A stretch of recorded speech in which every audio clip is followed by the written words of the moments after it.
So let's see here, Josh, just to start off, why did you invite a Republican farmer to be your guest today?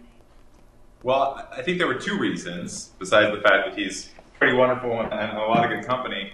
One is we wanted to highlight some of the real challenges that are happening to farmers in San Jose County. The trade war is still ongoing. The price of walnuts has halved. Folks are really hurting, and we need to make sure that we're trying to provide as much tariff relief as possible. And the second thing is we wanted to talk about ways we can work together. I think the core ethos of the Central Valley is really about bipartisanship and problem solving. And whether you're Republican or Democrat, it doesn't matter. We've got to find a way to come together, to find common ground, and to hopefully address some of our solutions. And I think that's what John's epitomized in his life, and that's why I'm excited to be here with him. Awesome. And you talk about that bipartisanship and problem solving. So talk a little bit about the importance of putting politics aside and working together right now. Well, the reality is anything that happens in the next 2 years can only happen with both parties working together. We have President Trump still in the White House. We have a Democratic House. We find a way to work together or we don't get anything done. And I don't think we have the luxury of just sitting on our hands for the next 2 years. And there's so many areas that I'm looking forward to talking about tonight, from trade to how do we lower the cost of healthcare, how do we address some of the challenges on immigration, how do we put investments in infrastructure. These are all areas where both parties have shown a real desire to make some forward progress on, and that's what I'm hoping the State of the Union is really going to address tonight. Wonderful. And specifically, I know your district is a huge ag district, so specifically, why did you want to bring a farmer with you, and what issues are you hoping he can help you focus on? Well, you're right. Ag is the lifeblood of the valley. That's the real economic and heart of our entire community. And we've got to find a way to really make sure that we're investing in the future of agriculture. That starts with making sure that we're ending our trade war, which is really hurting our almond and nut farmers very dearly. I mean, the price of walnut has halved. That's hurting a whole lot of folks over the last year. And it also continues into some of the investments we need to make towards water. We need to make sure that we have a vibrant Central Valley that's secure and has a safe water future 50, 100 years from now. And we have to make those investments today. And that's got to be moving beyond the 20th century paradigm of fights between environmentalists and farmers. We've got to find a way to make sure everybody is coming together, and we're actually trying to grow the available supply of water as opposed to just fighting each other. Awesome. And perfect, John, now I have a few questions for you. So tell me a little bit about yourself and what brings you out there to DC today. Well, I was lucky enough to be invited to go to the State of the Union, and I'm just excited to be here. Wonderful. And so what does being a part of the State of the Union mean to you? I'm sorry, I didn't understand the question.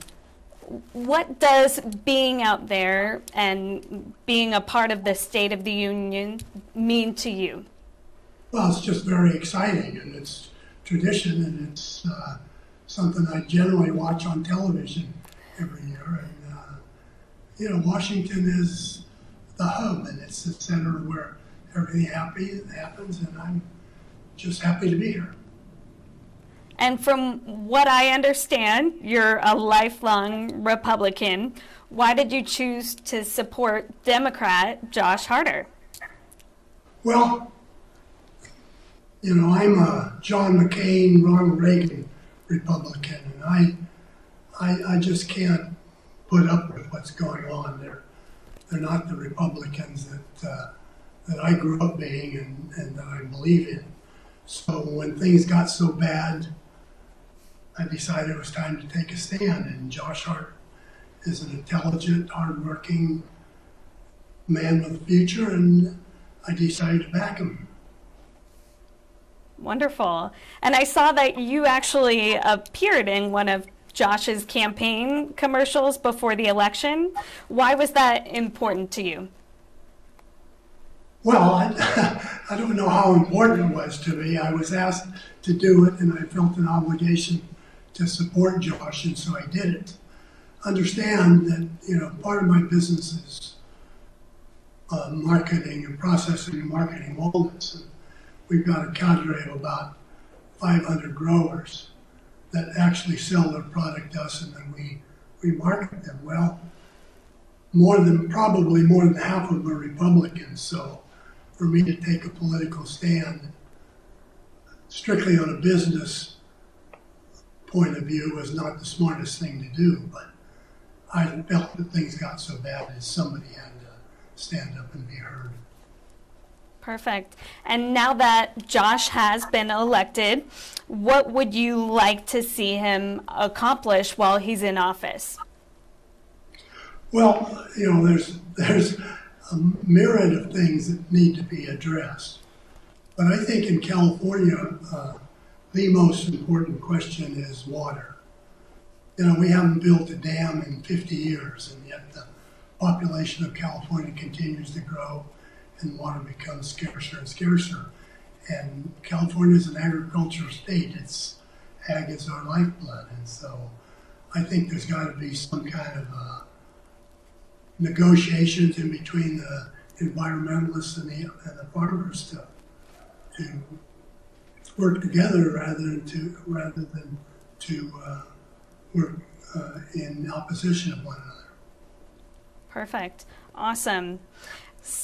And just on a personal side of things for you, John, did you ever think that you would ever be a part of a State of the Union before? No. So this is a really special and exciting day for you. Yes. Yeah, wonderful. And again, your business out there in Hughson, have you guys been around since the 70s? 1970 was our first year in operation. Okay, perfect. Awesome. And Josh, anything else that you think we should be looking out for in the State of the Union? Anything that you specifically are hoping to get out of it or hear from President Trump? I'm really hoping to hear a blueprint of the things we can actually achieve and get done in the next 2 years. And any blueprint that comes forward has got to be bipartisan, given the state of affairs in Washington. And I really hope that the president takes this opportunity not to use it as a soapbox to take, his own particular partisan fight, but to use it to talk about the areas where we actually have common ground. There are so many challenges that we have. We have got to find a way to work together, and we've got to be able to do it right now. Perfect. Anything else you two would like to add? No, this is great. We're excited and looking forward to get started.